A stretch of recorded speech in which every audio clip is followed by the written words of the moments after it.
I made a man cry today. Yes! I'm about to be very direct here. So if you don't think you can handle that, I highly suggest that you leave now. Because if you're the type of person that enjoys seeing that type of content, that tells me all that I need to know about you and what type of person you are. You enjoy watching the suffering and having knowledge of the suffering of other human beings. And that makes you not a good person. In fact, that makes you quite the opposite of a good person. Now, I know that there'll be someone out there saying, well, that's just women doing and showcasing to men what they've done to women for centuries. Well, believe it or not, two wrongs have never actually made a right. And that just makes you as much of a hypocrite as you could possibly hope to be. So yes, if you like that sort of content, you are not a good person. Switch the roles and the internet would lose their shit. Why aren't men making the first move anymore? Why should they? Men and women are equal, right? So that means equal rights and equal responsibilities. And that includes dating. Like, that's literally your job. Says who? Oh, wait, it's some of those individuals that want traditional gender roles to be enforced in certain situations, but absolutely not in others. It's your responsibility to show the initial interest. It's your job to go get the girl's number, to go tell her that you're interested. Whenever I hear takes like this, where it's a woman emphasizing that it is solely the man's responsibility to approach the woman and initiate contact for the beginnings of a relationship, I often wonder, is that just some way of indicating that they're not getting approached? Could be. You're afraid of getting rejected. Be a man, grow up. Anyone else find it just a tad bit funny that there are some women out there that want men to act like men, only in so much as it serves their purpose. But when it doesn't, they call men acting like men reprehensible. If it's our job, then we resign. You called men creeps for making the first move. That lady wants an opportunity to reject. Men are not afraid of rejection. We just don't want the drama, stress, and headaches that come after we approach or get to know you eventually. The juice isn't worth the squeeze. For some reason, men think saying, text me when you get home safe, makes them a good guy. It doesn't? But here I thought that fell into that category known as the bare minimum. No, a good guy texts me to make sure that I got home safe. Hold on. How exactly is the guy supposed to know when the woman gets home? Does he just magically know? Or is there going to be a line of text coming from the guy saying, are you home yet? Are you home yet? And then the woman gets upset that he texts too much and is too needy. Telling me to text you is about your comfort. You don't want to do the work, so you put the work on me. Texting is considered to be work now? A real nice guy takes the weight off of me and actually checks in, does the work. Yeah, because it's a lot of work to text those little words, I'm home. If you cared about my safety, I feel like a man would show it with action, not just a line that he says to every girl. I don't know. What do you guys think? Well, I think that no matter how much some guys do for women, whether it is just the bare minimum or if they do actually go above and beyond, there will always be some out there that just want more because they want to feel special in that person's life. And don't get me wrong, there's nothing wrong with wanting to feel special. However, if a woman in this case has specific expectations in regards to how the other person treats them in the relationship, those things should be voiced. Men aren't mind readers. So say exactly what a person wants, and don't be so vague. Can the bear text? When she's 35, she starts asking us where the good men are hiding. Stupid standards. This is why most men don't date anymore. Can we please bring back men offering to buy you a drink at a bar? And why should we do that? Can someone not afford their own drinks? Like, as a grown man, why are you sitting here talking to me for 5-6 minutes and you have not said, like, oh, hey, what are you drinking? Or sent a drink over? Well, now here's a thought.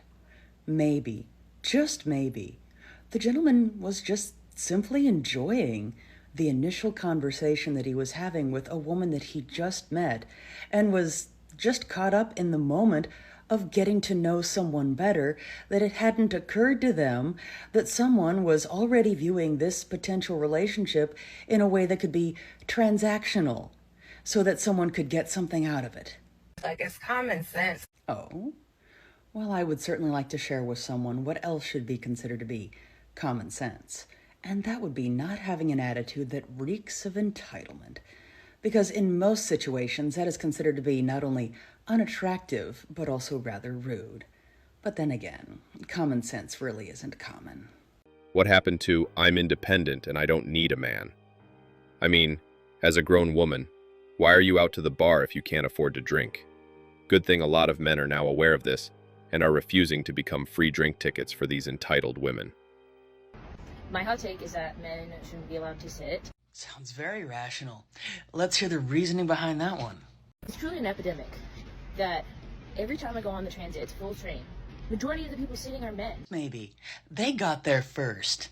Like, as long as there's a gender pay gap, women should not be standing on public transit. Really? Okay.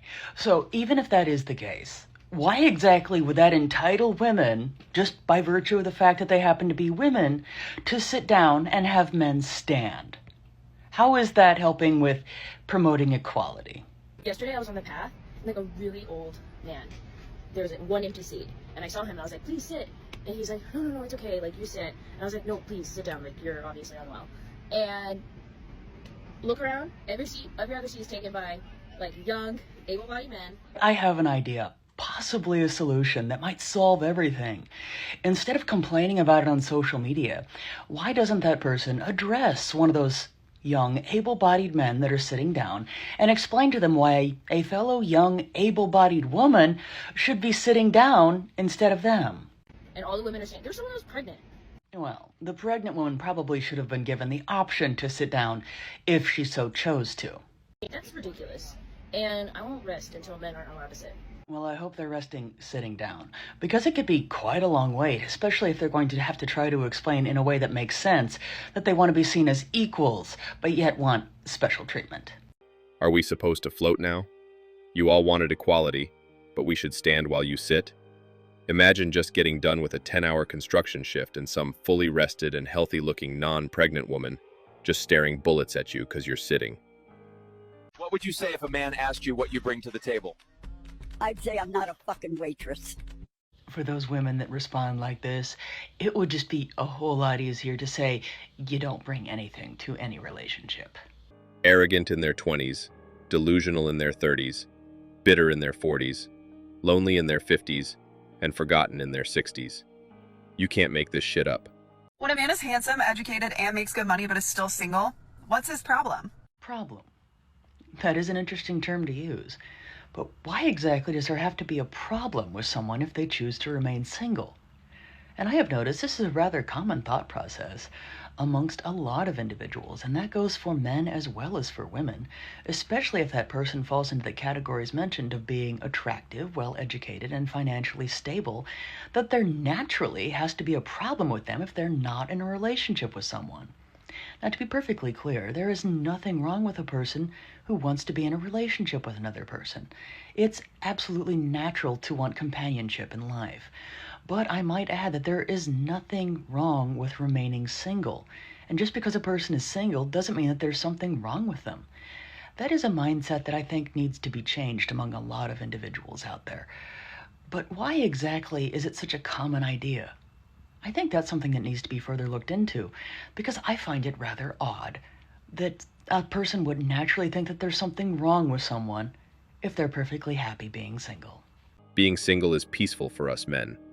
A smart man knows nothing can destroy a man more than being with a woman. He wants to keep all his money, so he remains single. The problem is he doesn't want your silly ass. I just watched this guy stand with his hands on his hips, watching a woman struggle to lift and carry a kayak. Well, the first question that a person should be asking is, did that woman even ask for any assistance? Didn't even so much as flinch to offer any assistance, just stood there. And the second question that I really do think needs be asked is, did the person who was doing the complaining, a fellow woman here, did they even offer any assistance to their fellow woman with the kayak? Or did they just stand there and watch the whole thing happen so that they could have something to complain about? Watching. And we wonder why women would rather just do life on their own. But wait, I was certainly under the impression, at least by all of the popular narratives that we keep hearing about, that there's quite a lot of women out there that say they don't need or want anything from a man, that they can do everything all on their own. Except, of course, when it seems that they need to find something to complain about. Ask the bear. Maybe the guy was waiting for the bear to come help her. They wanted us men to stay away because they don't want or need us. You can't have it both ways. Women should marry for money. Gentlemen, I just have 2 words for you. Prenuptial agreement. Because the opposite of it is marrying for poverty. And here I thought the opposite of being a gold digger was marrying for love. Silly me. And when it comes to dating, money must go first, love and emotions go second. Ooh, materialism and greed at its finest. You know the kind of women that stood on the moral high ground saying that oh, money doesn't matter, love is enough? They're still flying economy. And now we have the elitist mentality, a very popular opinion that a lot of individuals have that thinks that having money makes them somehow better than others. I know this sounds harsh, but those are the exact same kind of women that never get flowers, never get gifts, never get appreciated, and always overworked. What? They are the same kind that get forced to go to work while being 35-week pregnant, squeezed onto the metro just because their husband cannot provide for them. Where do some of these ideas come from? It's honestly like they're trying to scare other women into being money-grubbing gold diggers just like them. I'm not saying to not date for love. Really? But I'm saying that financial standard must come first. If you only date guys who are financially successful, you're bound to fall in love with one of them. I would beg to differ. Those women aren't falling in love with you, gentlemen. They're falling in love with your bank account. The trouble is, sometimes even ironclad prenups get thrown out of court for a variety of reasons. With the current legal precedents and the statistics, it's just not worth men getting married anymore. Anyway, guys, you can now share your raw, unfiltered experiences about why you went MGTOW. Send them to our email. I'll read them out loud, exposing the reality and waking men up. I've pinned the email in the comments. That's all for today. Don't forget to hit the like and subscribe buttons. Also, click on the notification bell to know when I drop a new video. Bye.